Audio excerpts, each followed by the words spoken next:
Programmers, previous video में हम लोगों ने सीखा था कि किस तरह से हम क्लास के अंदर पैरामीटराइज कंस्ट्रक्टर बनाएंगे सी प्लस प्लस प्रोग्राम में। आज इस वीडियो में हम लोग लर्न करेंगे कि कॉपी कंस्ट्रक्टर क्या होता है, किस तरह से इसे हमें बनाना है और किस तरह से हम इसको कॉल करेंगे। तो आइए स्टार्ट करते हैं। बेसिकली कॉपी कंस्ट्रक्टर जो है copy constructor is used to create a new object using existing object of the same class. Copy constructor का हम उपयोग करते हैं जब हमें नए ऑब्जेक्ट को किसी एग्जिस्टिंग ऑब्जेक्ट के द्वारा क्रिएट करना हो। अब बेसिकली यहाँ पे नाम ही बता रहा है, कॉपी कंस्ट्रक्टर जो है क्या करेगा, कॉपी करने का काम करेगा। दैट मीन्स नया ऑब्जेक्ट बनाएगा, उसमें पुराने ऑब्जेक्ट के डेटा को कॉपी कर देगा। A copy constructor is parameterized constructor which receive an object of same class as parameter and copies the data member of existing object into the data members of new object. So copy constructor भी एक parameterized constructor है but इसमें जो parameter होगा वो same class का object होगा और हमेशा एज ए रेफरेंस होगा। और करेगा क्या, ये जो आर्ग्यूमेंट वाला ऑब्जेक्ट है उसको नए बनने वाले ऑब्जेक्ट के डेटा मेंबर्स के अंदर कॉपी करने का काम करेगा। यानी जो एग्जिस्टिंग ऑब्जेक्ट है उसके डेटा मेंबर्स की वैल्यूज को नए बनने वाले ऑब्जेक्ट के डेटा मेंबर्स में स्टोर करवा देगा। यानी जो नया ऑब्जेक्ट बनेगा उसमें सेम वही वैल्यूज होंगी जो एग्जिस्टिंग ऑब्जेक्ट के डेटा मेंबर्स में थी। If we do not define user-defined copy constructor, then class provides its own implicit copy constructor. देखिए, जैसा कि हमने देखा था क्लास में एक ऑटोमेटिकली बना हुआ डिफॉल्ट कंस्ट्रक्टर होता है, इम्प्लिसिट डिफॉल्ट। सेम उसी तरह से क्लास के अंदर खुद का एक कॉपी कंस्ट्रक्टर भी पहले से बना हुआ होता है, जो कि जब हम किसी ऑब्जेक्ट के अंदर दूसरे ऑब्जेक्ट को असाइन करते हैं उस टाइम पे कॉपी करने का काम करता है डेटा मेंबर की वैल्यूज को। But when we define our own copy constructor then implicit copy constructor is removed from that class. तो जब हम हमारा कॉपी कंस्ट्रक्टर डिफाइन करेंगे तो क्लास ने जो खुद इम्प्लिसिट कंस्ट्रक्टर प्रोवाइड किया था कॉपी कंस्ट्रक्टर, वो रिमूव हो जाएगा। अब बात यह आती है कि भाई जब कॉपी कंस्ट्रक्टर हमें मिल ही रहा है, ऑलरेडी बना हुआ मिल रहा है, तो हम उसे बनाएंगे क्यों। हमें जो कंस्ट्रक्टर डिफाइन करना होता है कॉपी कंस्ट्रक्टर, उसके बनाने के पीछे जो रीजन है वो टेक्निकल है थोड़ा सा। जो कॉपी कंस्ट्रक्टर है बाय डिफॉल्ट वो शैलो कॉपी परफॉर्म करता है। अगर हमें कभी डीप कॉपी को इम्प्लीमेंट करना हो उस टाइम पे हमें खुद का कस्टम कंस्ट्रक्टर ही बनाना पड़ेगा, पहली बात। ये तो टेक्निकल एस्पेक्ट हुआ। एंड एज पर एकेडमिक्स अगर हम बात करें तो चूंकि आपके सिलेबस में दिया हुआ होता है तो ऑफकोर्स आपको कवर अप करना पड़ेगा। खैर, अपार्ट फ्रॉम दैट हमें ये ध्यान रखना है कि जो डिफॉल्ट इम्प्लिसिट कंस्ट्रक्टर बना हुआ होता है कॉपी कंस्ट्रक्टर क्लास में, वो शैलो कॉपी परफॉर्म करता है। अगर हमें डीप कॉपी परफॉर्म करानी है तो हमें खुद का कस्टम कॉपी कंस्ट्रक्टर डिफाइन करना ही पड़ेगा। इस वीडियो में हम ये डिस्कशन में नहीं जाएंगे कि शैलो कॉपी क्या है या डीप कॉपी क्या है, बट डेफिनेटली मैं दूसरा वीडियो पोस्ट करूंगा। पाइथन में मैंने पोस्ट किया है शैलो कॉपी और डीप कॉपी का डिफरेंस। सी प्लस प्लस में भी मैं कुछ आने वाले वीडियोस में पोस्ट करूंगा, तो जो लोग बिगिनर हैं और जिन्हें शैलो कॉपी डीप कॉपी का डिफरेंस नहीं पता है उन्हें भी समझ आएगा। बट क्योंकि अभी यहाँ पे कॉपी कंस्ट्रक्टर ही कवर करना है इस पर्टिकुलर वीडियो में, तो हम उसमें नहीं जा रहे हैं। बट हमें ध्यान रहना चाहिए, ये जरूरी है एक लाइन, कि जो implicit copy constructor class provide करती है वो शैलो कॉपी परफॉर्म करती है। डीप कॉपी के लिए हमें खुद का कंस्ट्रक्टर बनाना पड़ेगा। The copy constructor is only invoked when we assign an existing object into a new uninitialized object. Copy constructor automatically केवल तभी कॉल होगा जब हम किसी एग्जिस्टिंग ऑब्जेक्ट को ऐसे ऑब्जेक्ट में स्टोर करें जो अनइनिशियलाइज्ड है, मतलब बना ही नहीं है, अभी तक हम उसे बना रहे हैं। अगर हमने पहले से बने हुए किसी ऑब्जेक्ट में दूसरे ऑब्जेक्ट को असाइन किया तो उस टाइम पे कॉपी कंस्ट्रक्टर कॉल नहीं होता है, असाइनमेंट ऑपरेटर काम करता है सिंपली अपना। The copy constructor always come with any other constructor.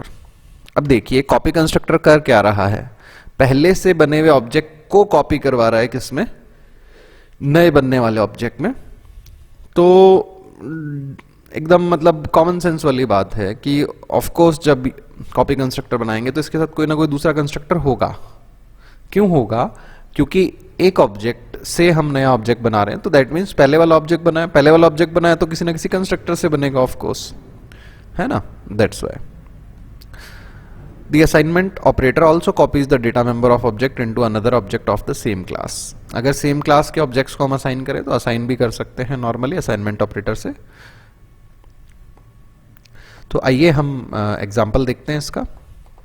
Wall class जो हमने प्रीवियस एग्जांपल में भी यूज़ करी थी वो हम वापस से यहाँ पे यूज़ करें. क्लास हमने वॉल बनाई है, length, height and area 3 data members हमने बनाए हैं.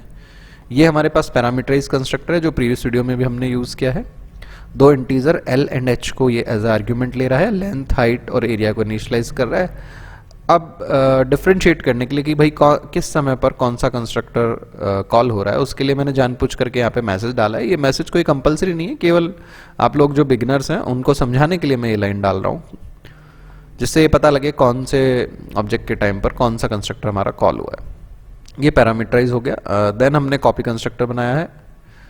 कॉपी कंस्ट्रक्टर ये कैसे पता लग रहा है, वर्ल्ड टाइप के ऑब्जेक्ट को एज आर्ग्यूमेंट ले रहा है और किस विधि से ले रहा है, ये रेफरेंस के थ्रू लेना जरूरी है, अदरवाइज ये एरर बन जाएगी क्योंकि वहां पे रिकर्सिव कॉल बन जाती है फिर. So length equal to W dot length, यानी डब्ल्यू क्या है, एग्जिस्टिंग ऑब्जेक्ट जो एज अ पैरामीटर आएगा उसका रेफरेंस, राइट. तो एग्जिस्टिंग ऑब्जेक्ट की लेंथ नए बनने वाले ऑब्जेक्ट की लेंथ में, हाइट में एंड एरिया में कॉपी हो रहा है यहाँ पे. एंड यहाँ पे हमने मैसेज डाल दिया object created using copy constructor. Display नाम का हमने एक और फंक्शन बनाया है जिसमें हमने लेंथ, हाइट, एरिया को प्रिंट करवाने का काम किया है. Fine guys. नेक्स्ट पेज पे हमने क्लोज किया हुआ है फंक्शन को एंड क्लास को. उसके बाद मेन के अंदर हमने एक लेफ्ट साइड ऑब्जेक्ट बनाया. यहाँ पे कौन सा कंस्ट्रक्टर कॉल हो रहा है, पैरामीटराइज कंस्ट्रक्टर.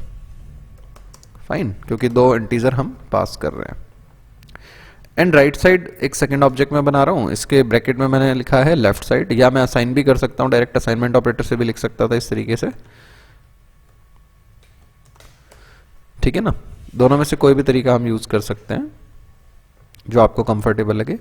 इस तरीके से क्या होगा, यहाँ पे कॉपी कंस्ट्रक्टर कॉल होगा. फाइन. देन हमने लेफ्ट साइड के साथ डिस्प्ले और राइट साइड के लिए डिस्प्ले कॉल किया है. ये दोनों सेम वैल्यूज प्रिंट करेंगे क्योंकि लेफ्ट साइड जो ऑब्जेक्ट बना है उसी को हमने राइट साइड वाले में कॉपी कंस्ट्रक्टर से कॉपी किया हुआ है. तो आइए इस कोड को हम एग्जीक्यूट भी करके देख लेते हैं, कॉपी पेस्ट कर लेते हैं हम इस कोड को, या चलो टाइप ही कर लेंगे, 2 मिनट लगेंगे अभी.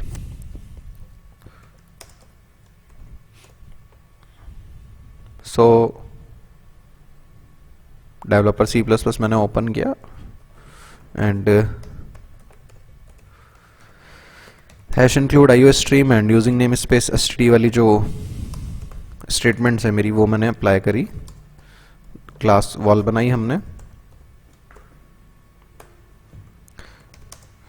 लेंथ,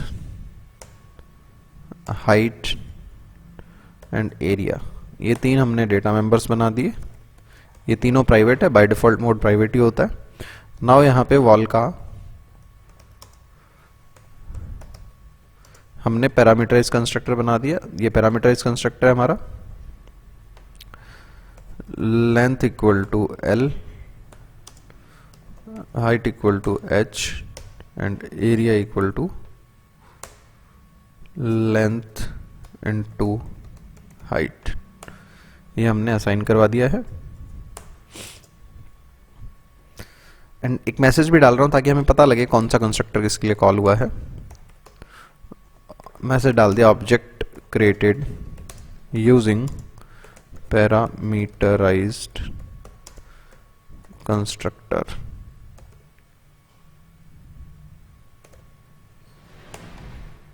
ठीक है, इसी को मैं कॉपी कर लेता हूं एंड कॉपी करके मैंने यहां पे बना दिया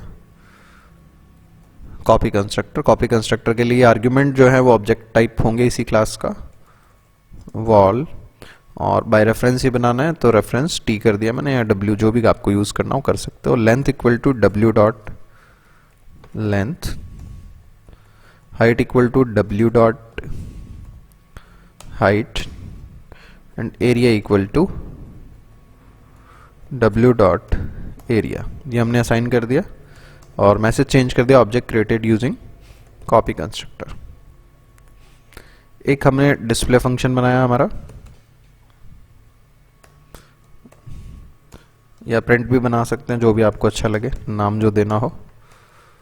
लेंथ, लेंथ को प्रिंट कराया, हाइट, हाइट को प्रिंट कराया, एरिया, एरिया को हमने प्रिंट करवा दिया। फाइन गाइस, सो ये हमारी क्लास बन गई जिसमें length, height, area 3 data member है। पब्लिक पार्ट में हमने पहले पैरामीटराइज कंस्ट्रक्टर बनाया, देन हमने ये कॉपी कंस्ट्रक्टर बनाया, उसके बाद डिस्प्ले फंक्शन बनाया सिंपली। नाउ मेन के अंदर हमने वॉल का पहला ऑब्जेक्ट बनाया लेफ्ट साइड, 4,5 से इनिशियलाइज कर दिया। एक बार सिर्फ इतना ही रखते हैं हम, एंड देखते हैं कौन सा कंस्ट्रक्टर कॉल हो रहा है। मैसेज हमने डाला है तो पता लगेगा हमें कौन सा कॉल होगा। अभी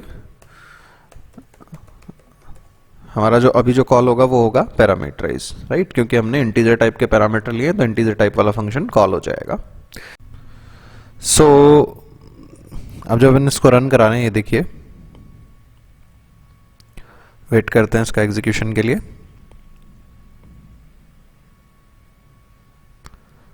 अभी जो ये रन करेगा वो पैरामीटराइज कंस्ट्रक्टर को करेगा, क्योंकि जो हमने कॉल किया है वहां पे इंटीजर पैरामीटर्स पास किए हैं। आ गया, फाइन। सो 114.9 सेकेंड का इन्होंने समय लिया है, कुछ ज़्यादा ही स्लो हो गए आज। सो ऑब्जेक्ट हमारा क्रिएट हो गया है पैरामीटराइज कंस्ट्रक्टर के थ्रू। नाउ कॉपी कंस्ट्रक्टर के लिए राइट साइड मैंने एक ऑब्जेक्ट बनाया, एंड इनके ब्रैकेट में मैंने लिख दिया लेफ्ट साइड। तो होगा क्या, इस जगह पर कॉपी कंस्ट्रक्टर कॉल होएगा, लेफ्ट साइड का रेफरेंस कौन बन जाएगा, यहाँ ये कॉपी कंस्ट्रक्टर पे आएगा, W जो है वो लेफ्ट साइड का रेफरेंस बन जाएगा, एंड W के थ्रू सारी वैल्यूज जो हैं नए बनने वाले राइट साइड ऑब्जेक्ट में हमारी कॉपी हो जाएंगी। मैसेज भी हमने डाल रखा है तो मैसेज भी आएगा object created using copy constructor का। देन हम दोनों को डिस्प्ले भी करा देते हैं, left side dot display and right side dot display, दोनों की वैल्यूज जो हैं वो सेम आएंगी। इससे पहले हमने कंपाइल किया,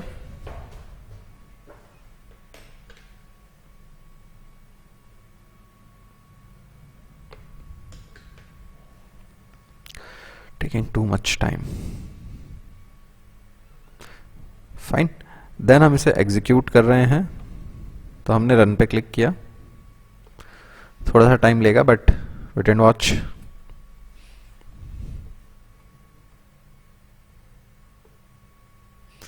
अभी देखते हैं कितना टाइम लेता है। पिछली बार अभी हमने इसी को एग्जीक्यूट किया तो 114 सेकंड लिए थे इसने, बाप रे।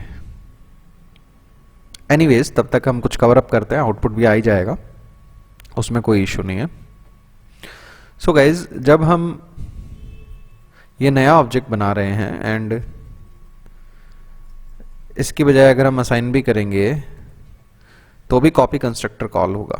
बट एक बार अगर हमारा ऑब्जेक्ट बन चुका है, जैसे कि सपोज ये राइट साइड अभी हमने बना दिया है, और फिर से अगर हम लिखेंगे right side equal to left side, तो यहाँ सिर्फ असाइनमेंट ऑपरेटर अपना काम करेगा बेसिकली, कॉपी कंस्ट्रक्टर इस जगह पर कॉल नहीं होगा, क्योंकि राइट साइड ऑब्जेक्ट ऑलरेडी बना हुआ है। और कंस्ट्रक्टर कब कॉल होता है, केवल और केवल ऑब्जेक्ट जब फर्स्ट टाइम बनता है उसी टाइम पे, इसलिए यहाँ पे इस पर्टिकुलर लाइन पे कॉपी कंस्ट्रक्टर जो है वो हमारा कॉल नहीं होगा, सिंपल असाइनमेंट ऑपरेटर अपना काम करेगा। हालांकि आउटपुट में अभी कोई फर्क नहीं पड़ेगा अगर हम प्रिंट करा के देखें, क्योंकि right side left side already same values को होल्ड कर रहे हैं। ठीक है गाइज, तो ये आपको ध्यान रखना पड़ेगा। आउटपुट हम चेक कर लेते हैं। ओह ग्रेट, फाइनली 45.41 सेकंड में, मतलब इस बार जल्दी रन हो गया थोड़ा। खैर, सो ऑब्जेक्ट पहले हमने जो बनाया था वो पैरामीटराइज से, दूसरा कॉपी से, देन हमने प्रिंट कराया था, दोनों की वैल्यूज ऑफ कोर्स सेम आनी चाहिए थी, नहीं आती तो गड़बड़ थी। ठीक है गाइज, सो ये था हमारा कॉपी कंस्ट्रक्टर का कॉन्सेप्ट। होप सो आप लोगों को क्लियर हुआ होगा। अगर फिर भी कोई डाउट रह जाता है शैलो कॉपी और डीप कॉपी के अलावा, क्योंकि वो इस वीडियो में हमने कवर नहीं किया है, तो वो डाउट आप मेरे से क्लियर कर सकते हैं। Thanks for watching this video guys. अगर आपको मेरे वीडियोस अच्छे लग रहे हैं, समझ आ रहे हैं, तो प्लीज़ आप अपने फ्रेंड्स के साथ शेयर करें। अगर इंप्रूवमेंट के लिए कोई सजेशन है तो वो भी आप कमेंट करें, या मेरा व्हाट्सअप नंबर है 7742817777, उस पर भी आप अपनी कंप्लेंट्स या अगर कोई सजेशन है या अगर कोई क्वेरी है तो वो भी आप मुझसे शेयर कर सकते हैं। Thank you once again guys, thanks a lot, have a nice day.